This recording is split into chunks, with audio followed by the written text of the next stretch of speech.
let's go ahead and get started. Thank you all for coming to today's Lunchtime Talk in Science and Math.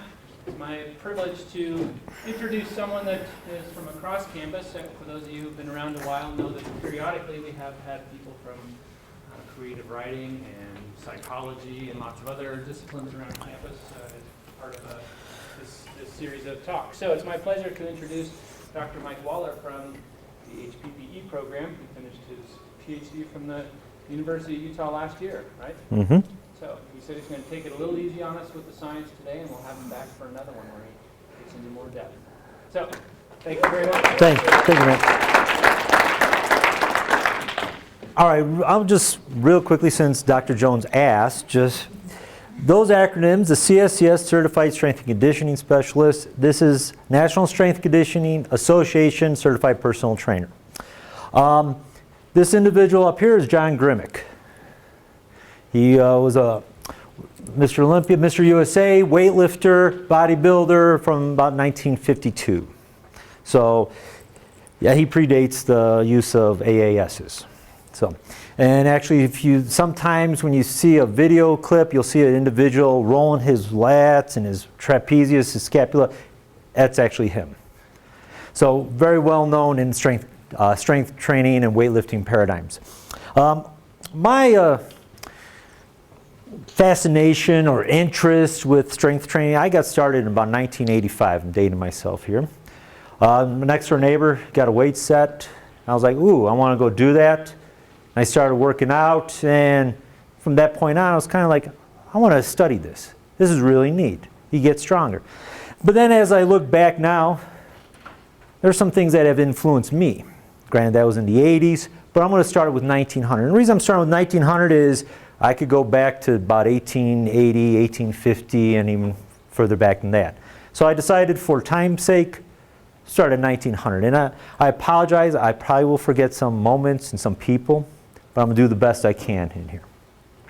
So we're really going to look at what has influenced strength training in terms of our methodologies, sets, reps, equipment, and also how do we set it up, progressive training and periodization. I'm going to start off with our three iron sports: weightlifting, powerlifting, and bodybuilding. Weightlifting is a sport that consists of the clean and jerk and the snatch lifts. Originally in the early 1900s, we had 6 lifts. Not only was it the two-handed clean and jerk and the two-handed snatch, they also had the pressing action and a one-arm snatch and a one-arm clean and jerk and a continental lift. And the one-arm snatch was done with either a short bar, maybe 3 feet long, or a 6-foot, 7-foot bar. And they had picked the bar from the ground and up over their head in one motion. Now here's a little side note to the early 1900s. When they held the world championships, depending on where they held them, depending on what lifts they had. Like the French had their special lifts, the English had their special lifts, the Germans had their special lifts, and so on and so on. And so when they said they crowned a world champion, depending where you're at, that country had a slight advantage. And then in about the late 1920s, they switched to 3 lifts: the snatch, clean and jerk, and press. And then in 1976, you can't see a block right there, they went only to 2 lifts: the clean and jerk and snatch lift, of what you see today. This is a pull of a snatch. That's a finish of a snatch lift. That's Pat Mendez, and he'll be competing in the Olympic trials coming up in March at the Arnold Classic in Ohio. And that's the clean phase of the clean and jerk. Now I have weightlifting up here because in terms of strength training, it impacts our development of strength speed or power or explosive strength. And so a lot of times our strength conditioning programs, Coach Gersick and Coach Ibarro, they'll have some of the athletes doing these exercises. They're not training them to be weightlifters, but they're using these exercises to develop explosive strength. And as we look here, this 1904 photo of Frederick Winters, that's a one-arm press. And they actually state whether it's a short or long bar. Anybody know who that individual is? He's Russian, isn't he? No, he is not. That's not Pocket Hercules. That's Pocket Hercules. This is Paul Anderson. He won a gold medal for the U.S. in the Melbourne Olympics. Paul Anderson, not only was he a great weightlifter, he was a power lifter. He actually has, he passed away in 1994, but he was one of the big influences in terms of promoting big guys can be explosive. They can be fast. There's actually books and photos of him jumping up on the boxes about this high. And he's around 300 pounds. So he has explosion. He has explosive capabilities. And this is why we use weightlifting. I will address this individual in a second here. This is Pocket Hercules. His original name when he was in Bulgaria was Niam Suleimanov. When he defected to Turkey, became Niam Suleimanoglu. But he's only about 5'2". I'm 5'5", so just to give you an idea, about this tall. And he can lift 300 pounds over his head. And he only weighs about 130 pounds. Hence why they call him Pocket Hercules. This individual is Piros Dimas. He just recently retired. Another individual, he was a 77 kilo weight class, multiple time Olympian. And this individual, a little bit dark, but that's Tara Knott. Well, it's Tara Cunningham now. She was the first female U.S. weightlifter to win a gold medal. And actually in the 2000 Olympics was the first time women competed in weightlifting. Actually, women competed in weightlifting in the 80s, but it didn't get accepted until 2000. And actually, does anybody know what sport just got added to the Winter Olympics coming up? Jumping. Yes, excellent, jumping. Does anybody know why there was a push not to have jumping for women? Kind of. I actually wanted this, you can laugh at this, because when I first heard it, I was also like, I couldn't believe it. But there was a thought that when the women landed, their uterus would fall out when they landed in jumping. And I was like, really?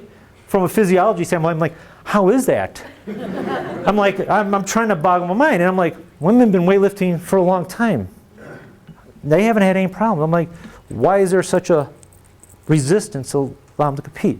Now that's a social aspect, but from a strength training standpoint, the incorporation of females and the popularity of it has now progressed and allow us, even in strength conditioning, to develop strength in women. And you're going to see a couple slide some other individuals who have influenced weight training or strength training with women. Vasily Alexiev. Everybody probably knows who Vasily is. The reason I have him is because he influenced strength training through the aspect of when I was managing a health club and individuals go, well, you coach weightlifters. I go, yes. They're like Vasily Alexiev. I was like, yes. Everybody knew who Vasily Alexiev was. I couldn't put Piros Dimas, we'll know who that is. But everybody knew Vasily Alexiev. He passed away actually last year, October. But another individual like Paul Anderson, 300 pounds, explosive. So the incorporation, the weightlifting sport, we utilize it in terms of developing our muscles' ability to contract forcefully in the shortest amount of time. Bodybuilding. Everybody probably is familiar with bodybuilding. Now, one point I want you to look at is look at the evolution of the physiques of these males through the years. This is Sid Klein. Sid Klein was around 1930s. Steve Reeves was about 1940s, 50s. Reg Park, 50s and 60s. No, I don't need to tell you who that is. 70s. And that's Lee Haney in 1980. Now I have Lee Haney up there. He's actually influential because in the late 80s, early 90s, I was watching a fight, a boxing match. Evander Holyfield's walking down to the ring. And who's behind Evander Holyfield? Lee Haney.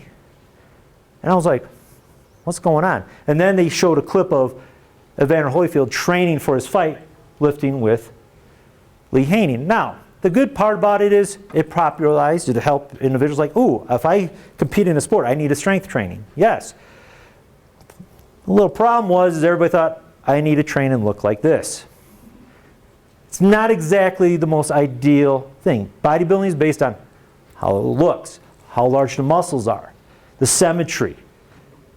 So from the aspect of influence us as strength trainers, yeah, we need a strength trainer to improve our athletic performance. However, side note is athletes are not bodybuilders, although some of them think they need to look like it. which doesn't always go hand in hand when we're trying to develop an effective strength program. And then you can see these individuals, that's Ronnie Coleman and Jay Cutler. These two are the most recent Mr. Olympias. Also, does anybody know how much Arnold weighed when he competed? Approximately? You have to be just close. Yeah, about 250, about 240 pounds actually, a little bit less than that. These guys right here, they're competing around 270, 280 with like 3-4% body fat. Out of competition, they're over 300 pounds. They actually look obese. I'm not going to say why they're that big, but you can all speculate why. But part of it is also training and nutrition that also plays into it. Whoops, let me back up a little too quick. Female. Look at the evolution of the female bodybuilder. This is Kiki Aloma, first Miss Olympia. This is the most recent Miss Olympia. Now, this individual, you're going to see her in powerlifting also. That's Bev Francis. Bev Francis came along around 1980. And at that point in time, she was competing against Rachel McLish. And one of the debates was how much muscle hypertrophy or how much muscle can a female have and still be feminine. Now that's more of a social aspect, but from a strength training standpoint, we're like, how do we maximize our training to get here? How do we get a female to have that much muscle? Even in the mid 80s when you had Corey Everson, look at Corey Everson compared today. These are all Miss Olympias. So this evolution of the female bodybuilder has impacted us in terms of how do we maximize muscle growth? How do we train somebody to develop large muscles? Well, also with bodybuilding, some of you have probably seen these movies, maybe you haven't, but in 1977, the movie Pumping Iron Head came out. And has anybody seen that movie besides me? Bees has. Anybody else? Ron has. Good. In that movie, it's basically individuals, they just follow around them training, talking about eating. It's actually based on this book. This book was out before the movie. And real quick story about this book. I found this in Honolulu in a little antique store. I was just walking through and I saw it. $10. I was all happy. I'd paid $50 for it. I was so excited. But anyways, in 1985, Pumping Iron 2 came out. And with these movies, they brought to the public realm the importance of strength training. Or these individuals, listen, these are just normal athletes trying to achieve a goal. It's no different than a sprinter trying to achieve a 100-meter run. Our cross-country runners trying to improve their running times. Same thing, just individuals training. And it did get into a little bit of the social dynamic, but from strength training, again, how much time and effort it has to be put in to achieve muscle mass. And Joe Weider, I can't talk about bodybuilding without mentioning Joe Weider. Joe Weider came around about 1930s, late 30s, in the 1940s, and he formed the IFBB, the International Federation of Bodybuilders. And he contributed by publishing Your Physique. Does anybody know what his magazines are now that he has out on the newsstand? Huh? Not Muscle Mag. It's Muscle and Fitness, Flex, Shape. If you ever seen those are his magazines. Now the other thing about Joe Weider is he wasn't just a bodybuilder, he was a publisher. He had magazines outside. He had numerous magazines. So everybody thinks, oh, he was just a bodybuilder. No, he was actually a businessman. He was a publisher. So he had magazines that crossed over different realms. But all these magazines promoted strength training, the importance of lifting weights. However, the emphasis was still always on how you look, your aesthetics. Do you look good? You go to the rec center, you probably see guys doing that today. I gotta look good. Instead of like, I should just work on maybe getting my blood pressure down. I should lower my cholesterol. And powerlifting, this came around about 1950s. It comprises of squat, bench, and deadlift. This sport is about strength. How much force you can produce. How fast you do it, irrelevant. How you look, irrelevant. It's just how much weight you move. And this sport, in powerlifting, we take concepts of this and we apply it to our individuals, our clientele, to develop maximal strength. When we talk about strength, it's just how much weight you can lift, not how fast it can be done, just how much.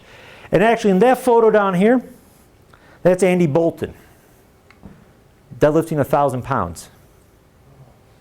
Yeah, oh. Yeah. Anybody know what the world record in bench press is? 1,000 pounds also. Squat, 1,000 pounds. Actually, squat is actually near 1,200 now. Now, granted, in the bench press, in there you can see he has assisted gear. He has a bench shirt on. It helps with storing of elastic and release of elastic energy.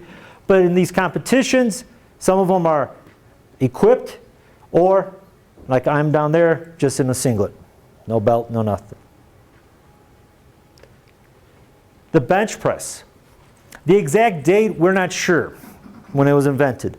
The bench press, actually around the 1930s, there are some books where you see individuals bench pressing on a box or a regular bench like you see at a picnic table. And the other thing with squats, everybody knows what a squat is, right? You put a bar on your back, you squat down, stand up. They didn't have racks in the early 1900s, 1920s. So what they did was they would stand the barbell on end, put it on their back, stand up, do your squats, set it back down, and then lower the bar down. That's how they did squats. So next time you're in the weight room or in the rec center, grab a barbell, put it on in, put it on your back, stand up with it and squat. And let me know how that feels. All right? You're shaking your head no. Give it a shot. Use a light bar. Use a 10-pound bar. Use a broomstick. You'll see the same thing. But just imagine not doing that with a couple 100 pounds. You ever wonder why some of them are really thick in the trunk? That's why. So, the bench presses really came to form in the 1940s. And then in powerlifting, we have some individuals here. There's Bev Francis. Remember that photo of her in the most muscular pose?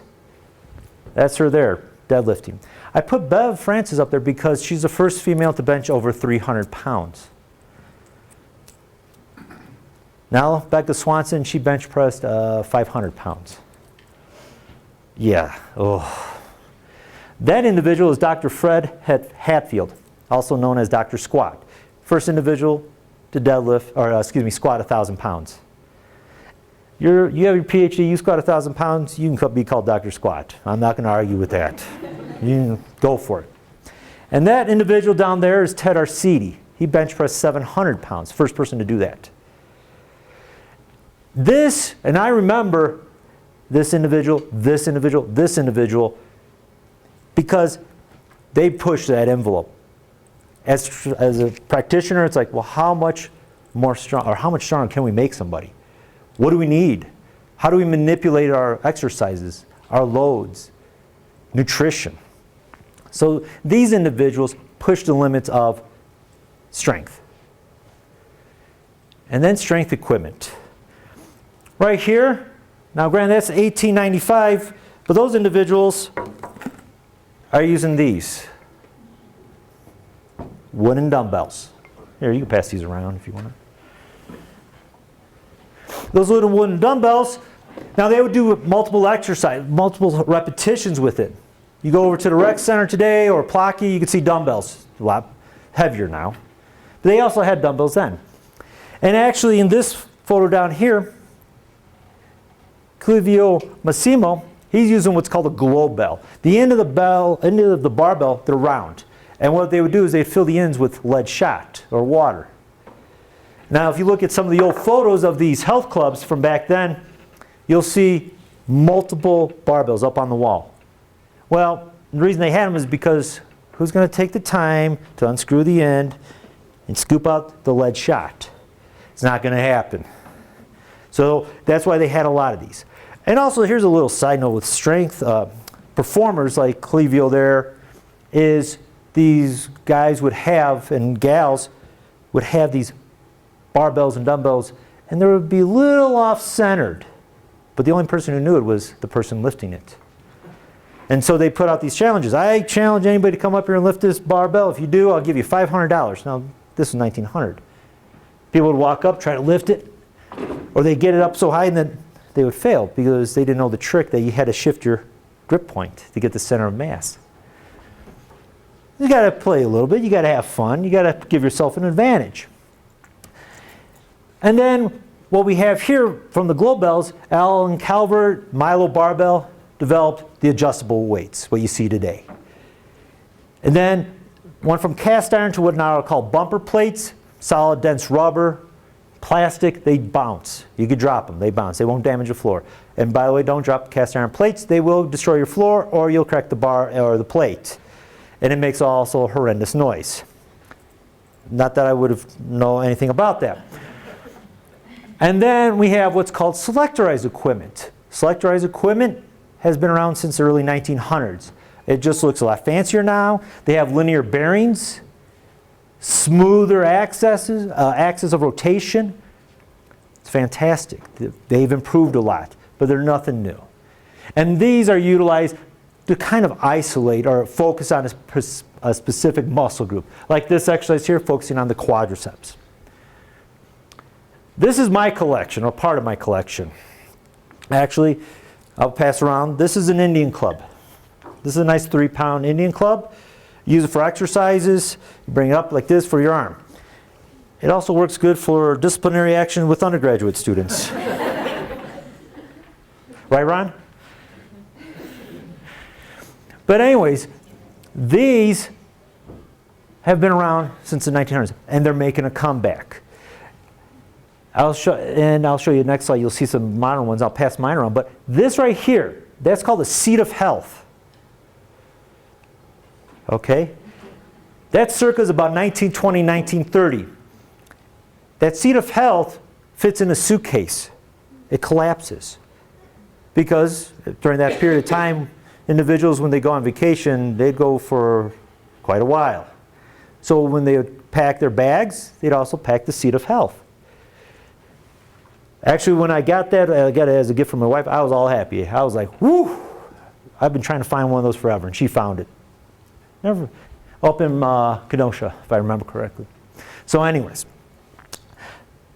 So you can see, I really like it. But once what was old is new again. There we go. Indian clubs. Here's mine. You can order those today online. You can get Indian clubs now. Some health clubs have actual classes where you teach it.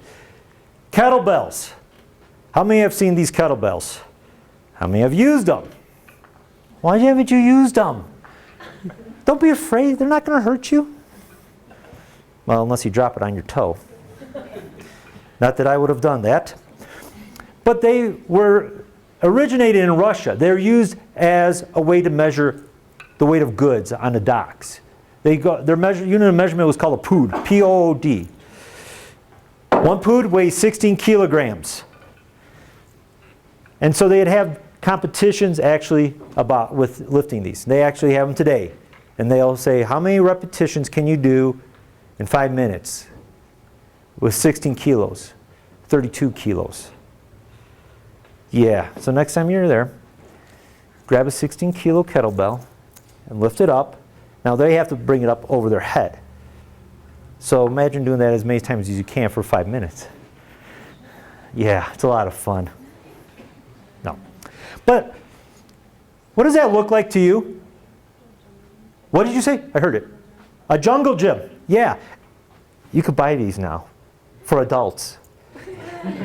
Bungee cord, heavy bag, medicine ball, little handles there, monkey bars.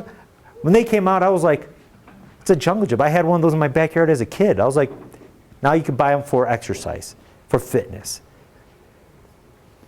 This is, I don't know if you call it progression or regression here, but now we're at the point where adults now are going to utilize a jungle gym to work out on. Nothing big, but they come in metal. I actually saw one last year at a national conference. It was circular shaped, had a metal dome. I thought it was Thunderdome, and that's what they should have called it. But anyways, this equipment is Sicilic. Some people think, wow, kettlebells are really new. No, they've been around since pre-1900. Indian clubs are new. No. All this training, we've been doing it since early 1900, pre-1900. But all these are making a comeback because they don't take up a lot of space, and you can get your strength training done in a shorter amount of time. Eugene Sandow. His actual name is Friedrich Müller, 1902. The big point here is, if you look in his book, he was talking about exercise for obesity, cardiovascular pulmonary benefits of exercise, but also strength training. Skeletal muscles for supporting the spine. Everybody heard of core training? You know, you got to strengthen up this. It's not new. We all think it's earth-shattering. No. And then exercises for the skeletal muscles and the neural adaptations. And yet, as practitioners, when we're developing exercises, we just don't give you exercise to watch how much you sweat or puke or anything else like that. Not usually. But anyways, most of the time we have a goal. How strong you get. How explosive can you be. Eugene Sandow was talking about it way 100 years ago. And this was awesome, which in reading his book was, he talked about specificity. When you're training, you just don't do exercises.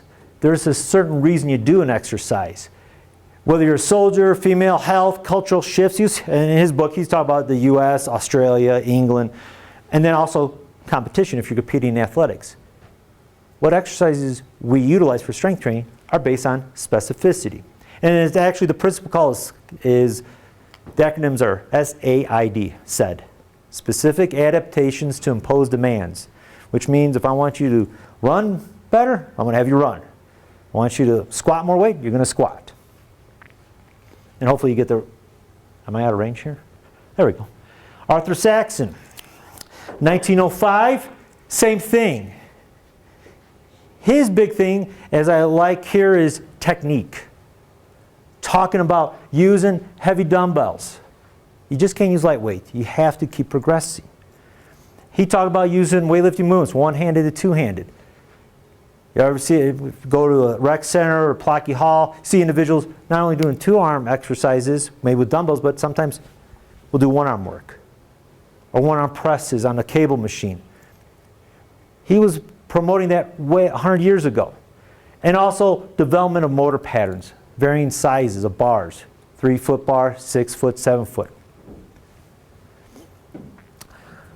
In this case, I put this up here because in 1914, the United States Army, they're promoting muscular strength and endurance in their soldiers. Well, in 1992, I have this book in my office actually, the field training manual.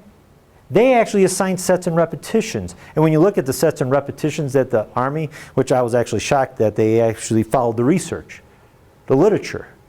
They said, you want to increase maximal strength? Do less than 6 repetitions. You want muscular endurance? You got to do greater than 12 repetitions. You want to increase a little bit of strength, a little bit of endurance, but mostly muscular hypertrophy, between 8 and 12 repetitions. And I was like, holy cow, the Army got something right. And as a soldier, I was even more excited. I was like, well, I run around complete lunatics all the time.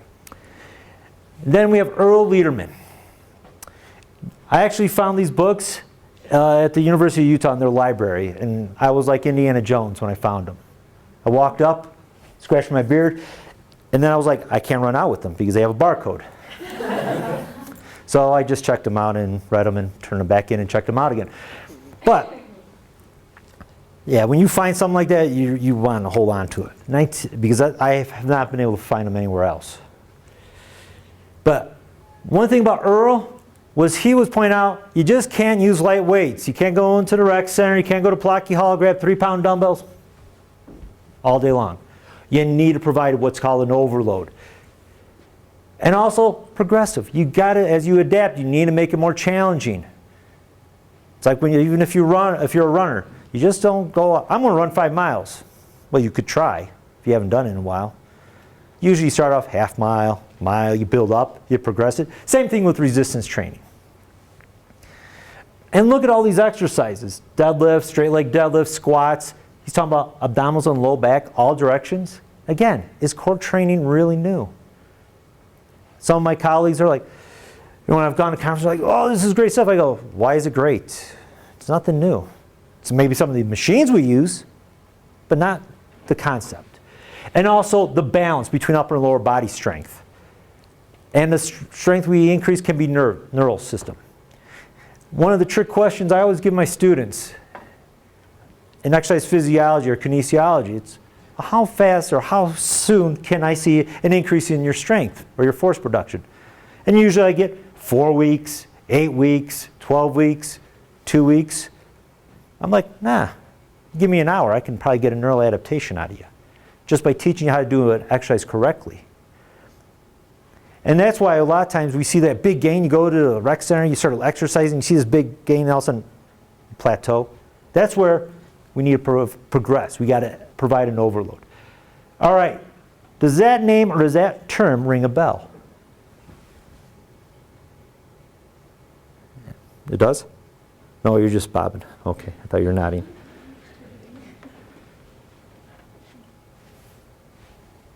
How about that? Who's that? That make it a little bit better.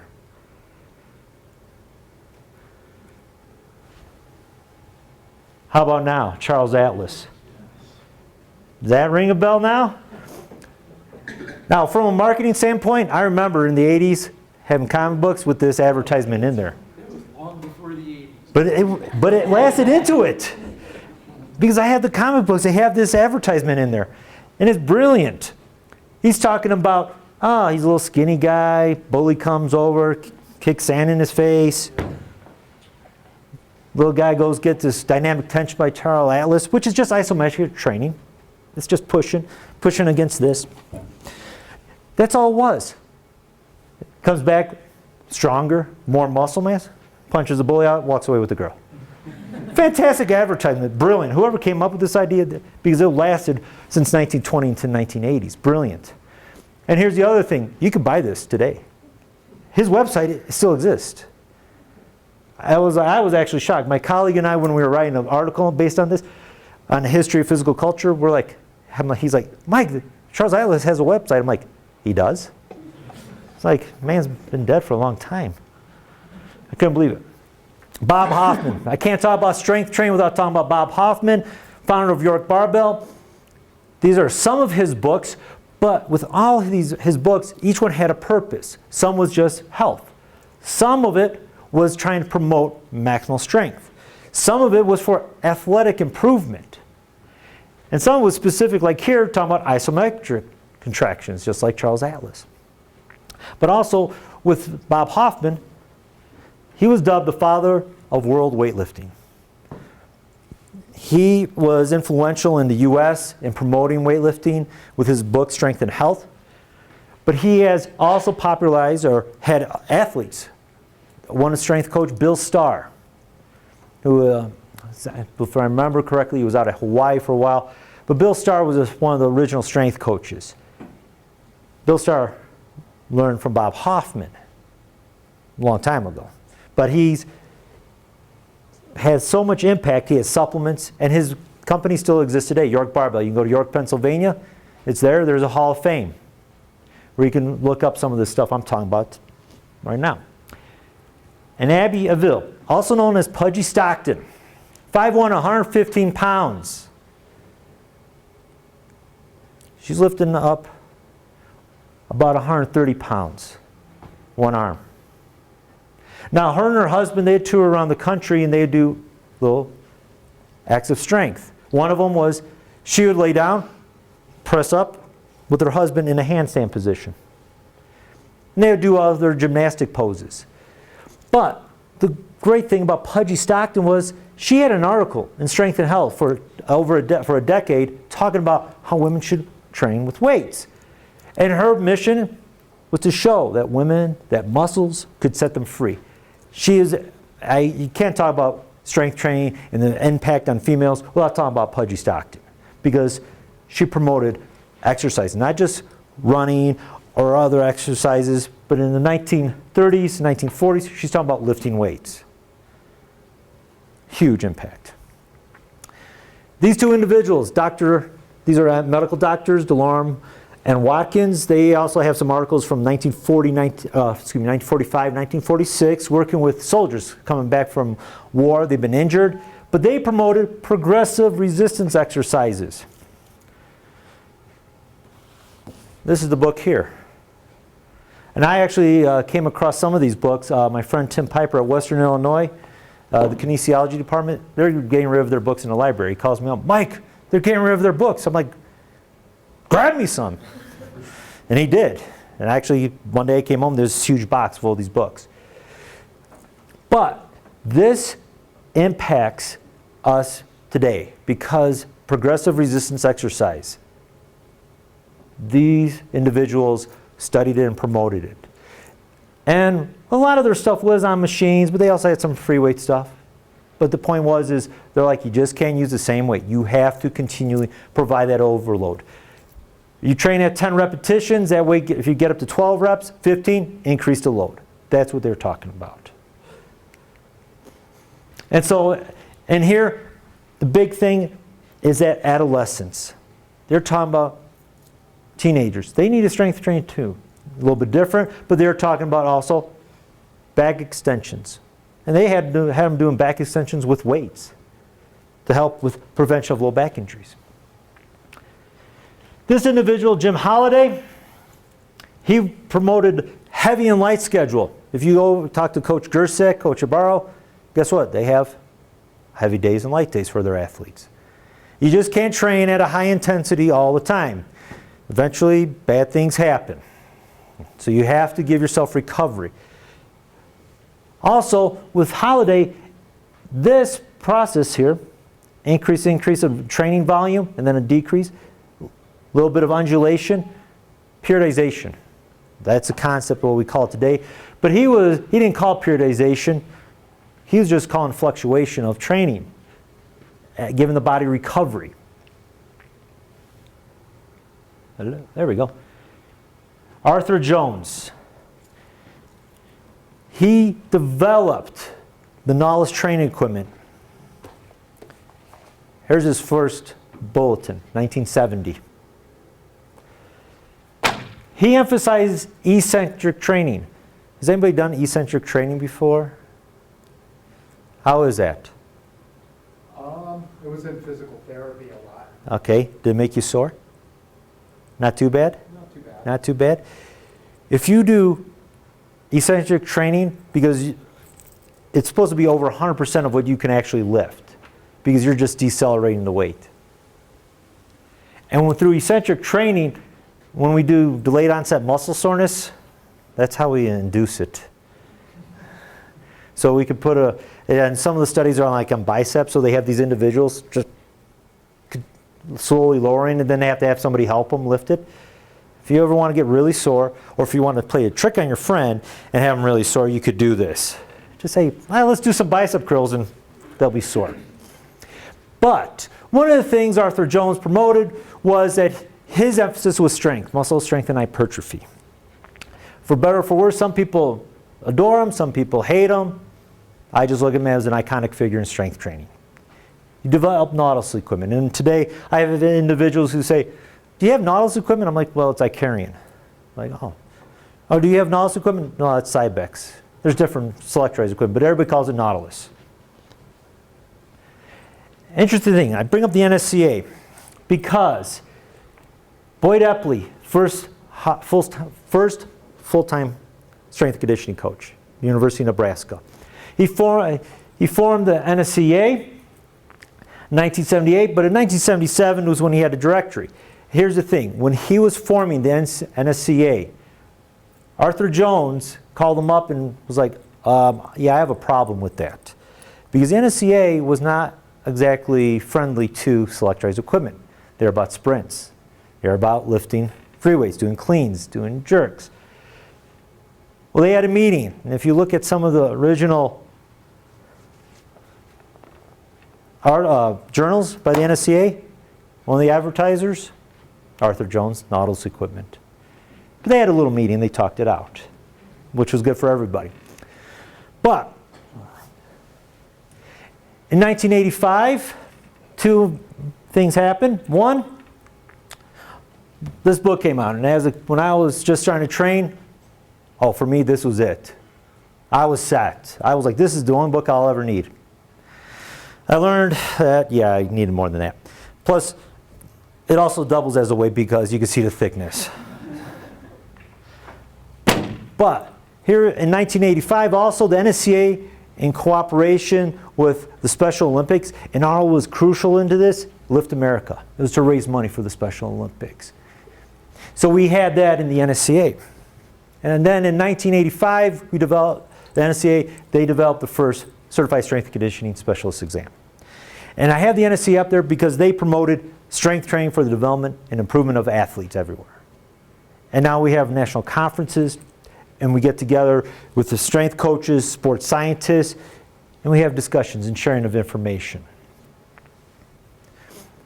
In 1981, Leo Medvedev, Fundamentals of Sports Training. This is periodization. This is the first book that really talked about periodization. Again, I was at Utah, they had this book. It was on loan, I think it was on loan from Oregon University. But I saw that and I checked it out multiple times. So did one of my friends. Him and I were always fighting over who checked it out every semester. But he formalized it. And in terms of this is, you just can't train one way. His whole thing was, we need to prepare an athlete. You get them, improve their general health, make them stronger, faster, and then we get to where we're focusing on their actual, their sport, improving their sprinting ability. And then after the season, healing. We got to heal them up. So Leo Medvedev, if you're talking about periodization, talking about strength training, you have to include them. The movies. I have to talk about the movies. They are influential because they influenced me. Now I picked 1985 because it was in the middle of the decade. And the irony was, I was like, these were 4 movies that came out in 1985. I was like, that's awesome. Because I remember them coming out. But as a kid, we're like, oh yeah, if I want to be a hero, I got to have muscle. If I want to be able to take an island all by myself, I got to train and look like Arnold. And then when I enlisted and found out that, yeah, that doesn't happen. But as we look at this, look at the movies, how they've influenced strength training. They came out, everybody, all my friends, were like, we want to be like this. We want to get bigger muscles. So movies have also influenced us. If we look at more recent movies, Terminator 2. I actually had a client when I was working downtown Chicago as a trainer. She goes, you seen Linda Hamilton in Terminator 2? I go, yeah. I want to look like that. I'm like, okay. How often are you going to come in? Twice a week for an hour. Like, she trained every day for a couple hours. You going to do that? No? I go, we'll see what we can do. I can't guarantee anything. But the evolution of females in movies has also influenced it. Because a more recent movie, Haywire, came out. Gina Carano. Anybody who know who Gina Carano is? Yes, Ron? She's a mixed martial artist. She's just recently retired from mixed martial arts. She has changed how we look at strength training, mixed and also combat sports. But as we look at Brad Pitt in the movie Troy, Gerard Butler in 300, come on, everybody remembers when 300 came out. All these guys coming out, six-pack abs, and I've had athletes go, I need to look like that. I'm like, you're not an actor. Who cares?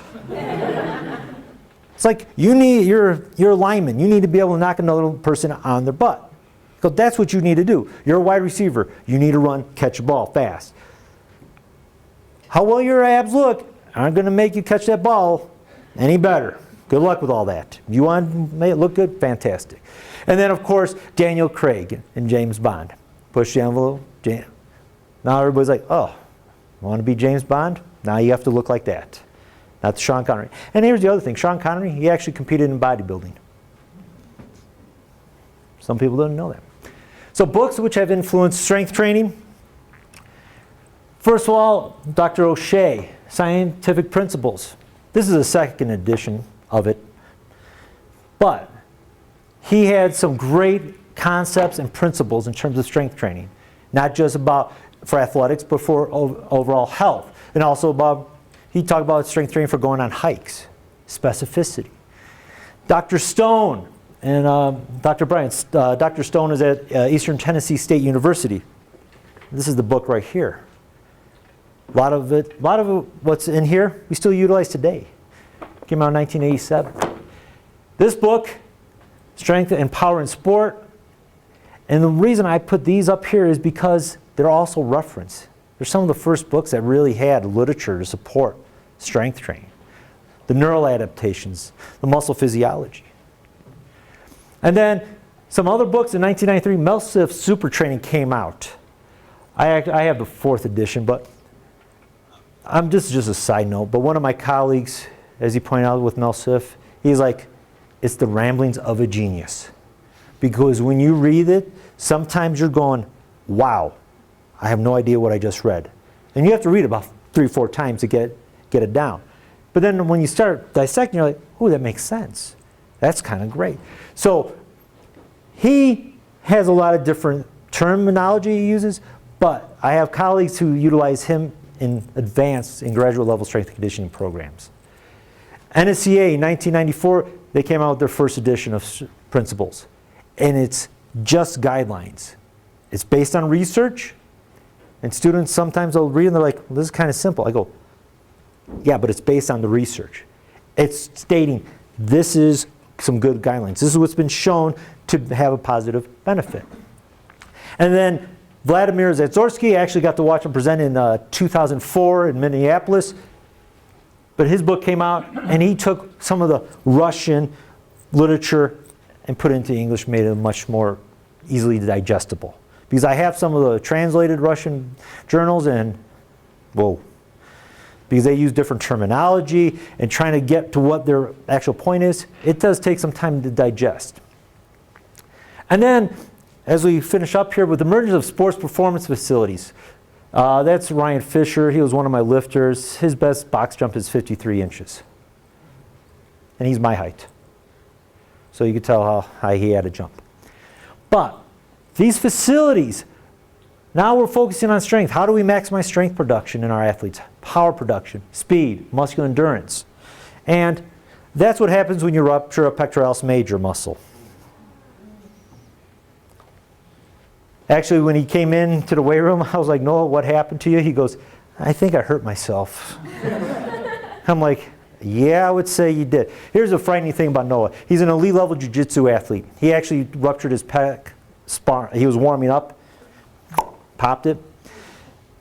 That's not the frightening part. The frightening part is after he goes, ow, he takes his hand, puts it in his belt, and chokes the guy out with one arm. Noah's gained his PhD in biology. He's studying cancer proteins, but he's also about 6'4", 260 pounds. Not a person you want to get upset with you. But here are some of our facilities: Velocity, Athletic Republic, Athletes Performance Center, Parisi Speed School. These are all private companies you go to develop for athletes to improve performance. This, if you ever have a chance, if you're in Park City, go to the Center of Excellence, the U.S. Ski and Snowboard Association. Get a tour. It is phenomenal. This is just one part of it. This is one part of their weight room. There's another section of it. They have physical therapy there. They have a gymnasium. If you've ever been to a skateboard park, okay, imagine that indoors with big foam pits you can jump in. It's for their snowboarders. They also have a ramp for the aerialists, for skiers that land in this pit. They have trampolines inside. They have a 40-yard sprint. They have a kitchen. Now, granted, everybody there, they're trying to get into the Olympics or are in the Olympics. But if you have a chance, you're in Park City, go see it. It's awesome to see. My concluding thoughts here. Through all those individuals and moments, first, you need a plan. You just can't go into the rec center, pluck you all, and just say, I'm going to do something today. You kind of need to plan it out. Templates, relatively easy, or the same, I should say, and easy to develop. They're usually about 4 weeks long, 12 weeks long. We don't go more beyond that. Now, with periodization, we can utilize it to kind of plan out from an Olympics to an Olympics. But the key word, it's a plan. And plans are great until you implement them. And then Murphy shows up and it, no good anymore. But one thing we are doing now is we can train with greater volume. Why? Why can't we train more? What do you think? I'm going to involve some of you in this one. Well, why do you think? Why can we train more now? Professional athletes. So Boom! That's what I'm talking about. Yeah, there's no full-time jobs. If you think about the NFL, the 60s, a lot of them had jobs outside. They just weren't professional athletes. Now, professional athletes, that's all they do. Better research, better nutrition. I never realized what a business was. I got a tour of Hallis Hall where the Chicago Bears practice. I was like, this is not a sport. This is a business. Got a tour of the Berto Center where the Bulls practice. I was like, holy cow. But that's all they do. I was like, and if you ever compare high school level to professional or even Division I to Division III, you'll see the difference in genetics alone. But this, excellent, is because of focus of sport. We can minimize the stress. Always a balance with training, importance of leg power, all of those guys, Earl Lederman, Pudgy, they all promoted. You have to have a good solid base. If you go to the rec center, you see the guys bench, lats, bicep curls, triceps, and that's it. And then they walk out and little toothpicks on the legs. Looks good at the beach unless, hopefully they have the shorts that go past their knees to cover up. But one of the other things is the importance of separation of strength, hypertrophy training, power, speed, and muscular endurance. Any questions? Thank you.